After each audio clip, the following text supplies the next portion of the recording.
Assalomu alaykum, hurmatli kuzatuvchilar, hurmatli O'zbekiston xalqi.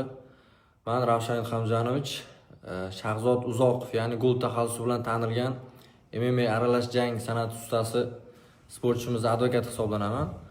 Hozir shu kunga qadar O'zbekistonimizda dolzarb mavzu bo'lib kelgan, ya'ni gold mavzusi bo'yicha bir bayonot bermoqchiman.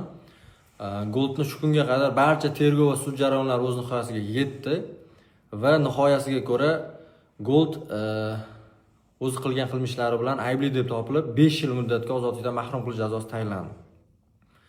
Tayinlangan jazoni o'tab chiqquniga qadar aziz muxlislar, O'zbekiston xalqi, goldni muxlisi bo'lib qola olasizmi? Unaqa emas. O'zbekistonni yuragiga podpisatsiya bo'lganmiz-ku biz.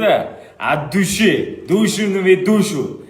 Sotilganlar otilmadi, otilganlar sotilmadi, ona. O'zbekiston alhamdulillah, mana alhamdulillah ozodlikka chiqib oldik. Onamga bu safar gul olib kelmadim. Onamni o'zlari gul bo'lib turibdilar. Onamning mana degan gullar uyaladi. Men sizlarning podishkalaringizni, har birlaringizni podishkalaringizni eshitdim va ko'rdim va sezib kelyapman.